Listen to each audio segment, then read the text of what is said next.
Wongeye kwirirwa hamwe mudahema gukurikirana ibiganiro byacu tubageza umunsi ku wundi. Ikiganiro cyacu nk'uko mubizi ni amakuru ki mu baturage.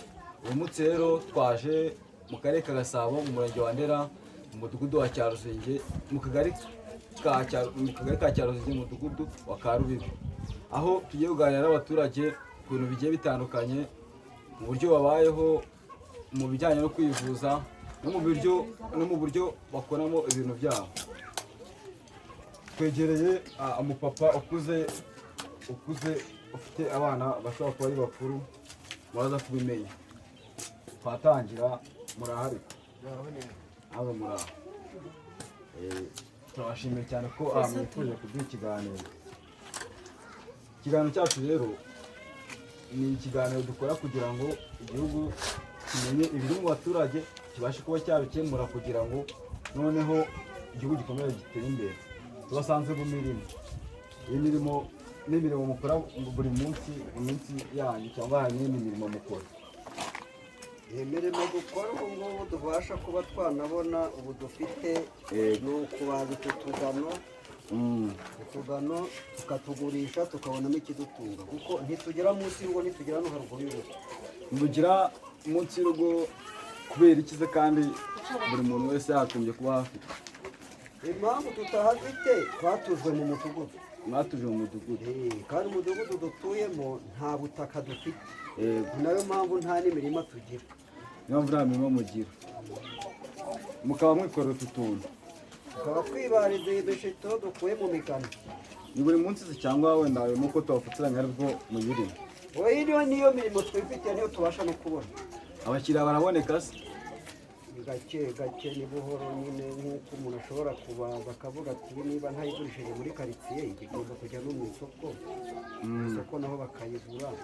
N'ubundi aba ari uguhahirira nk'inturo, nta mafaranga azagira umuntu akamaro aba arimo, aba ari ukugira ngo umuntu abeho adapfa cyangwa ngo yibe. Adapfa.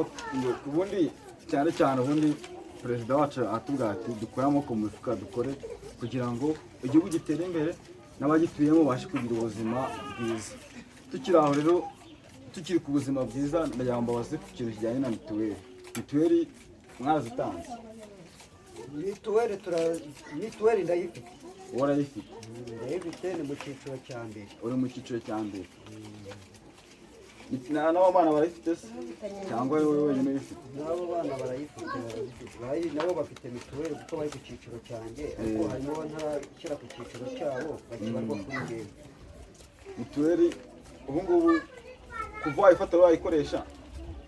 Ndayikoresha nkivuza. Ntakwivuza, ejo bundi bwo nagiye no kwivuza. Ndagenda kuko nzi ko mvurirwa kuri mituweli. Mituweli banyakira nk'umuntu ufite mituweli. Ubwo ngiye gufata imiti bambwira ko imiti ngo kwaritemu yabuze, kwaritemu itakiboneka. Noneho ngewe nibaza ngo impamvu kwaritemu yaba yarabuze kandi bari kwakira abantu b'abarwayi ngo babavure. Ndabyibaza biranyobera, noneho mbabaza ukuntu iyo kwaritemu nibuyibone, bambwira ko bo bayifitiye. Ariko nubwo bayifitiye ngiye ngomba kuyigurira. Ugomba kuyigura? Ariko rero hagati yaho nyine nagiye kwivuza nk'umuntu w'ubururu usanzwe uvurirwa kuri mituweli kandi mu cyiciro cya mbere. Nta mafaranga nari mfite yo kuba nakwigurira iyo miti basabwa kugira ngo muvure nabo. Biba ngombwa yuko noneho ngiye mvuga nti ni mu nkope ngende mpigahige nzayabone nyazane. Ubwo nabo bahise bambaza ikintu gituma bagomba kungirira icyizere. Babwira ko cyatuma bagira icyizere ko nabayirangamuntu. Nabayirangamuntu rero ihamayo n'ubu biracyariyo, amafaranga ntabwo ndayabona ngo nyajyane ngo bamire kwaritemu. Kandi wowe ku giti cyawe wari ugiye kwivuza nk'ibisanzwe? Ngiye kwivuza nk'ibisanzwe kuko nari nzi ko mvurirwa kuri mituweli, indwara bansanzemo bakampa imiti ihwanye n'indwara n'ubundi waye. None kubera iki bakubajije ibi byose bikakubera imbogamizi zo gusiga indangamuntu? Ni ibiki bagusobanuriye? babwiye ko ngo imiti yabuze ahubwo bagiye kunyandikira ngo nkajya kuyigurira muri farumasi. Ariko hagati y'abo ngabo bambwira ko nabo ngo ukeneye kuyigura n'ubundi ukayigurira ngo nabo bayifite ngo ntayigura. naho wayihagura. Ntayihagura. Ubwo rero byabaye ngombwa kunyihagura kuko nta mafaranga nari ndafite. Ndavuga ntanga byanyorohera mbasigira ngo umuntu wenda wabyemera. Ariko muri farumasi ntabwo banyemerera. Ubwo amafaranga rero ndibaza ni ese tuzajya tuvurwa mu buryo bwa mituweli cyangwa se mituweli bazikweho tubimenye, cyangwa se ibi nabyo tuzagira icyo tubivugaho nko ku bantu b'abayobozi bagira icyo badufasha ku bijyanye na mituweli. Urumva tukiri aho ku bantu b'abayobozi, urumva ari nk'icyo abayobozi badufasha kugira ngo twifuze mu buryo butoroheye? Ikintu twasaba ubuyobozi ko n'ubundi buriya n'ubundi abaganga ni abantu na leta ni abantu, kandi nta kintu abaganga bajya gukora ahantu batazi. Gusa icyo leta yadufasha ni uko yagenda nk'hariya banavura mu mwabo baganga aho bakorera, bakabumvisha ko uburyo kiriba mituweli yaragiyeho umuntu ari mu cyiciro cya mbere nta bubasha afite bwo kugira ngo yirihirire yigurire. Nta bubasha afite. Bagombye kudusubiza mu buryo bwa mituweli tukavurirwa kuri mituweli nk'uko byahoze. Nibyo bishobora gutuma buri muntu wese ubuvuzi bumugeraho mu buryo bworoshye. Nibyo uruke rwose. Bayobozi mukuri iki kiganiro, namwe baturage mubashe kuba mwagera ku buyobozi mufite namwe ibyo bibazo. Muri kumva ko ikibazo kitari hano gusa, kiri ahantu hose. Rero mudufashe musubizeho uburyo bwo kwivuza, n'abantu bari mu cyiciro cya mbere nabo babashe kubona ubuvuzi bworoheye. Ikiganiro cyacu rero turagikomeza, ntabwo turi bukirangirizaho. Ku bintu bijyanye n'imirire se ni iki wabivugaho? Ko twagiye tuganiriza abacuruzi batubwira ngo ibintu birahenze, mwebwe mubibona biboroheye? Urugero nko muri butike ushaka kujya kugura ikintu mu buryo bukoreye cyangwa harimo imbogamizi? Imbogamizi zo zirahari. Mbese niba njye mbuganiye ntuje n'uyu mushito nyine niwe ndimo mbaza, ndimo gushaka uburyo nabonamo ikirunga, kandi ibintu byarazamutse. Ikiro cy'akawunga kigura igihumbi. Mbere cyaguraga? Mbere cyari mu cyangahe? Niba ari icyabiri? Cyari cyabiri. Icyabiri $800, $600. $800, $600. Kawunga zari $800. Ikiro n'ubundi ntabwo kimanutseho $200. Ubu kigeze ku gihumbi. Wenda n'ibyo birayi nabyo bimanutse ejo bundi. Ubu ikiro $45 ari $500. Dushimira leta itegura uburyo ibintu bimanuka ko bari kugenda batugabanyiriza. Tukiri aho, akazi ndi kubona ariko nawe mutaruhuka. Nta kuruhuka ni ugutangira mu gitondo ukiva mu buriri ukongera gusubira mu buriri nijoro. None ubu kano kantu kamwe mukagurisha kamwe cyangwa mugurisha kuri detaye? Ubundi ubu ni ukubara ngo kamwe ni ifaranga. Mbwira ayo mafaranga. Kamwe ni ifaranga. Azagwirira kamwe ari ifaranga. Azagwira ryari uzigurira ipataro ryari uzigurira ishati ryari, iterambere rizakugeraho ryari. Kandi wowe bamwe ngo niko kazi kawe buri munsi. None se nta kundi wahiga kandi kazi kagwa amafaranga menshi ukareba muri ako ngako. Akazi nakabonye ahubwo uzi ko n'ibinanabireka. Nibyo umuntu yahoramo gusa. Ariko isoko riboneka wabikora? None se isoko ryabisi riboneka cyangwa ibintu bisigaye bikora abantu benshi ntabwo bikibona amafaranga. Ubu bajemo ari benshi. Umva ko ubwo ari akazi. Ni akazi kuzamo abantu benshi aba ari akazi. Ubwo wowe nta musaruro ubonekamo. Umusaruro se ubu ngubu ushobora gukora angahe ku munsi? Ko biterwa n'iyo mba nabashije. Ushobora kubaza nk'igihumbi. Ubwo si igihumbi ni amafaranga inote y'igihumbi. Inote y'igihumbi yagutunga. Ku munsi ushobora kubaza nk'utuntu igihumbi. Tukaba tubara n'ubundi amafaranga igihumbi. Ntabwo se wakora cyane ku buryo ushobora kubaza kereka mfite akamashini. Kuko ngiye nkoresha amaboko ntabwo nkoresha imashini. Akaboko rero kabaza iyo gashoboye.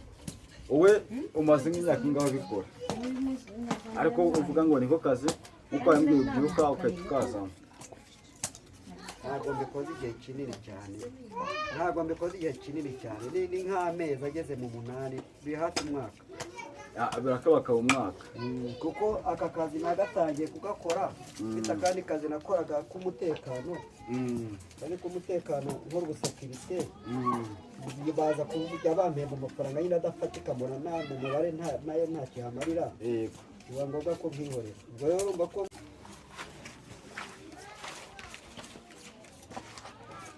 Sasa rero nawe ese nk'utu tuntu uba wadukoze ryarira uba wacenga igihe kirekire cyangwa nakora ko mba nafashe ntabwo ari ibyawe ntabwo ari ibyawe ndikubwira ati wenda ushobora kumaze imyaka 5 dukora ndabona wowe urakuze oya genje nayo ntazavuba nanjye ubundi kubyiga kugira ngo nayo nzabimenye ariko nubwo nanabimenyereye ko ndi umukene ntabwo nabasha kubona igishoro nanjye tumaze kubimenya nakwishoborera kumva ibyanyu bisaba no kuba ufite igishoro natuko uri umukecuru nakwikorera umugano biragoye ariko uva hafi ushobora kuwikorera ntabwo uva hafi rero no mu Bugesera ubu niho basigaye bayitura ubu tutuntu mwadukuye mu Bugesera kugira ngo muhite mudukora gutya mutujyane ku isoko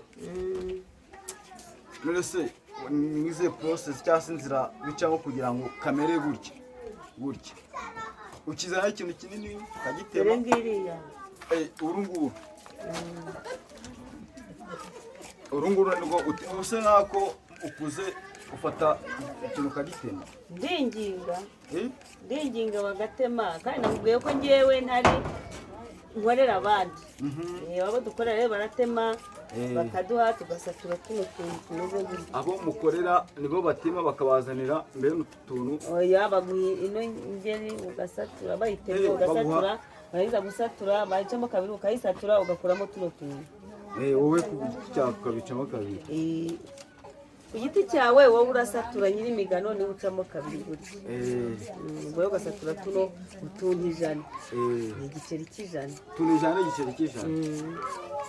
ukaba wumva washikariza nk'umuntu kubikora cyangwa ukamubwira ati yahiga kandi kazi yahiga kandi kazi ni ukubura nyine amikoro yo gukora ibindi no kuba umuntu aba arimbishye yigendera gutyo nawe ubundi ufite icyo ukora wagikora ariko ubona buri muntu wese abashije kwiga ibi bintu yabimenya kubikora wabimenye ko nta kugabura kuri ese twatunga 100 bakuguha ikiro cy'umuceri ikiro cya kawunga ikiro cy'umuceri mbese n'imboga n'iki ubwo igira 100 ngiye nk'ubwumbaza nteyaririye mbaza udushito 200 rero nkongera nkawugira 200 ya 200 urumva azagwira gihe cy'ingoni gihe biragoye ngo mpaye nifitiye n'utwana nyuma bajya kwa muganga bakaba babara nijoro nta miti ubonye ntashiye nta rugero niba mituweli nayo igikora n'ibidakora simbizi tukiri ku kibazo cya mituweli nimba igikora niba itagikora none se warajyanye barayanga urayijyana ariko ugatera ntibaguhe imiti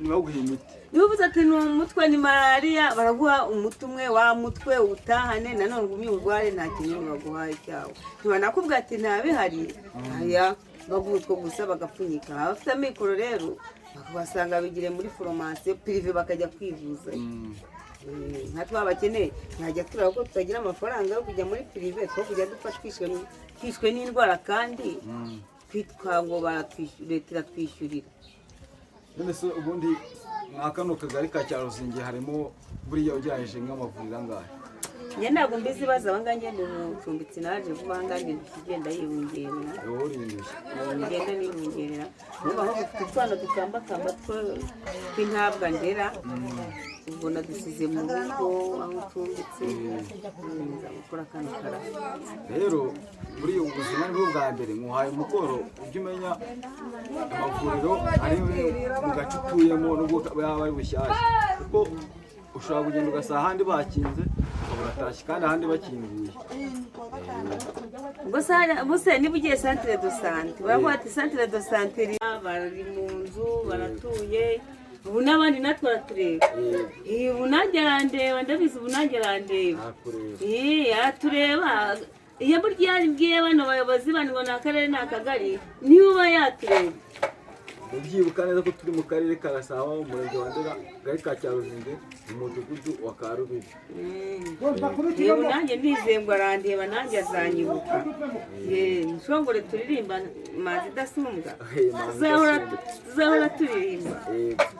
Uramukunda cyane Perezida wa Repubulika, nanjye mushimira cyane ko urubyiruko utajya uhema kudufasha muri byose, ukadushyiraho amashuri yaba aya leta, ukanadufasha n'abo mu mashuri ya pirive, naho tukaba twabasha kugeraho uburenganzira. Twegereye n'undi muturage ku kibazo cya mituweli, nawe umva uko yadusubije. Ikibazo cya mituweli dufite. Oya, banza utubwire amazina yawe, witwa nde? Nitwa Nyamugetswe n'Imana Janine. Yego. Nkaba mfite ikibazo kuri mituweli.